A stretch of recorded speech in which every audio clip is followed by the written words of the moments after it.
Hello, Ryan here, aka Mac, and welcome. We have a few updates to run through today, so let's get going.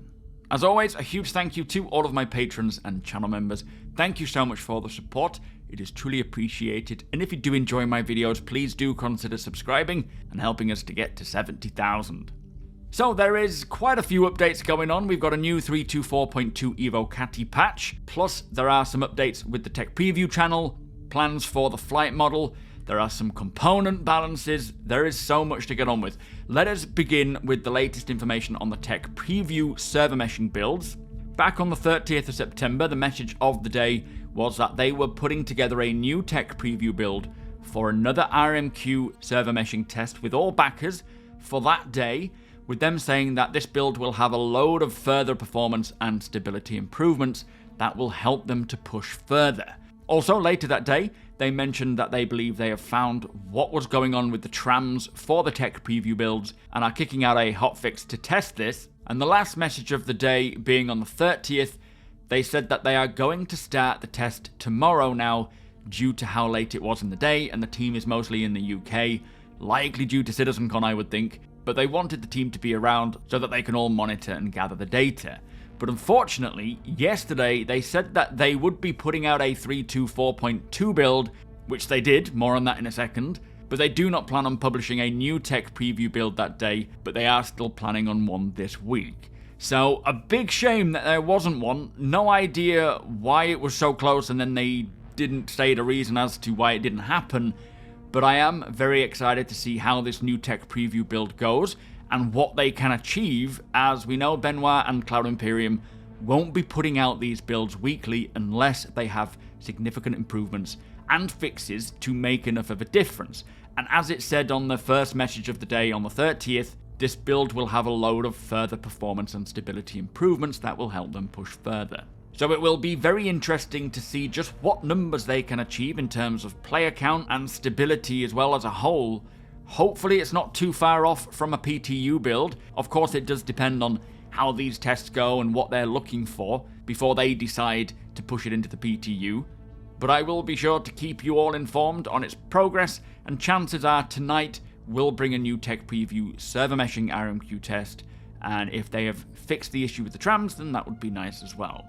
Now on to 324.2. Now there has been a couple of new builds since my last video. Last night's build, again just for the Evo Catty at this time. Testing focus for 324.2, if you were wondering, is stability and bug fixing, the vehicle HUD and MFD rework, the new character creator, faces, beards, tattoos and hair, the new acidic and rocky cave systems, flight tuning and archetype balance, and new arena commander updates. Now, for the ships and vehicles in this latest build, it states that salvaging and mining mode will now function while in the nav mode, so quite a big change. Does make things easier, but I'm not sure if this is a permanent change or just kind of a temporary quality of life update. But again, more on the flight model and flight tunings in a second. There was also a vehicle experience weapons tuning pass, where they have reduced the damage of all cannon ammo by 10%. For the multi-tool, it says to make the tractor UI more legible and usable with the new non-aim down sight system, they have added new indicators to distinguish between traversal mode and detachment mode, with the traversal mode UI showing 4 arrows moving and the detach mode showing a chain link icon. So a small but quite a helpful update there for the UI for when you're using your multi-tool but not aiming down sights. Now for this build, there was also 26 new bug fixes, 11 server crash fixes, 9 client crash fixes, and a server deadlock fix as well.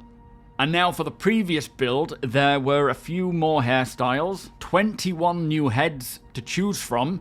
They have also updated all of the hauling missions to have 0 reputation change when they are abandoned, which is very helpful, kind of a temporary update to help against bugs and crashes. And for flight and components, there is a lot more balance going on. They have updated all the attributes for ship components, excluding weapons for now, although the recharge rate for weapons have been somewhat balanced, but this is not final and just a placeholder for now. There will be a full weapon rebalance on the way to help fit with the engineering gameplay, plus a shield generator balancing pass. Now for me, seeing the component attributes come back again is very exciting, as right now there is very limited difference between the components themselves, between the different classes and so forth. This is bringing back all of that variation between each component, making upgrading even more interesting and necessary. And I'm really excited to see just what these changes are, and how they will not only impact the ships in terms of ability, but also trade-offs, their roles, the engineering systems as well for 4.0, having much more meaningful difference between them all, giving more reason to swap them, but also more reward when you find components in abandoned ships, as with this change, more players will take the time to upgrade their components rather than just running the default, which, as I'm sure many of you know, default components in ships cannot be sold until they update the insurance issues. So very happy that they are finally bringing in these changes. There was also 29 new bug fixes, 8 client crash fixes, 4 server crash fixes, 2 server deadlock fixes, and an Arena Commander crash as well. Plus a whole slew of Arena Commander updates. And something else that I have noticed people talking about, which I think is from the Leaks channel, is to do with the Valakar, which is the Sandworm, and people thinking that we will see it in the verse soon. Now, I think there is a potential that we could see it soon, but not in the persistent universe, not until we get the lair system, which of course 4.0 brings the Pyro system. After that, the chances are nix, but hopefully more systems will come at a quicker rate. But that doesn't mean we're getting the Sandworm in the PU anytime soon. However, I think it is highly possible that we could see an Arena Commander game mode with the Valakar, as the good Doctor map in Arena Commander is set in the lair system. So it is very possible that the Sandworm could come in a game mode for Arena Commander, or it could be part of a keynote or a panel for CitizenCon, just showing off the various fauna in the works. But yeah, don't expect the Sandworm to come into the persistent universe anytime soon, but there are other ways or other reasons why we could be seeing a bit more talk about it. Now, onto the flight balance update. As part of not the most recent build, but the one before that, the max boost speeds of all ships have been lowered as well.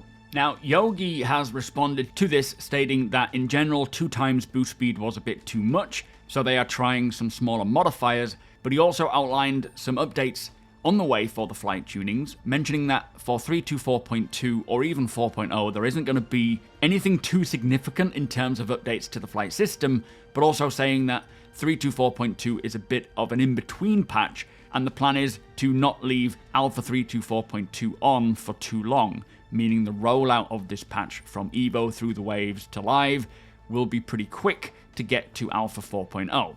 So basically they're not targeting many big changes for 3.24.2 or even 4.0, but after 4.0 and CitizenCon, stuff that they are already working on include controllable surfaces with smoother transitions, which I am very excited to see personally, as this means flaps, ailerons, trim and so on, so much more realistic atmospheric flight.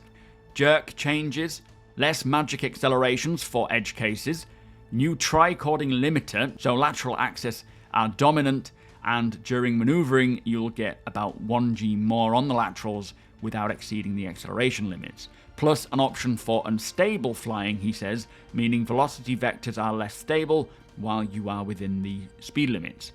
Now he goes on to say that this is stuff that they are prepping for, and in general they want to try out a different tuning scheme with less drastic accelerations, meaning it takes more time to reach max speeds. Plus Chris Roberts wants a couple of things changed as well, but again this stuff is coming post 4.0 and post CitizenCon. So not too sure what all of this means. I am glad that there is a lot more changes coming to help improve the flight model, as clearly a lot of people are not happy with it. I personally don't know what the answer is.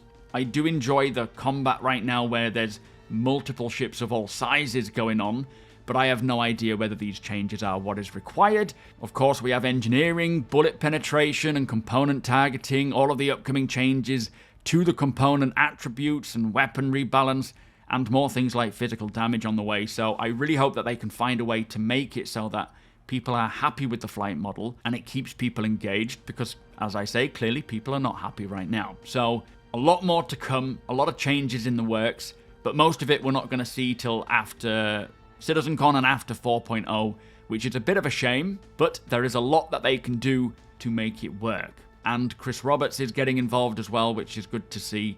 But until they actually bring out these changes and we feel how they play and how they change up what we have, it is hard to say whether it's the right choice or the wrong choice, but only time will tell. Now, before we finish, if you are interested in using your phone or tablet as your ship's dashboard, which will be even more interesting now with the new MFDs coming in 324.2, GameGlass has increased the discount that I can offer you from 5% to 10% off, so a big thank you to GameGlass for doing so, and using the link below or SMB at checkout can get you that discount, plus any purchase made does directly support my channel with a direct kickback, so thank you so much in advance if you choose to do so. But with that said, if you do enjoy my videos, please do consider subscribing and helping the channel to grow. Come and hang out over at twitch.tv/SuperMacBrother. You are all more than welcome. The link is below. Hit the thumbs up if you don't mind. It does the channel a big favour. And tick that notification bell if you'd like to be notified when my videos go live. Again, a huge thank you to my patrons and channel members. Thank you for the support. And I'll see you in the next one.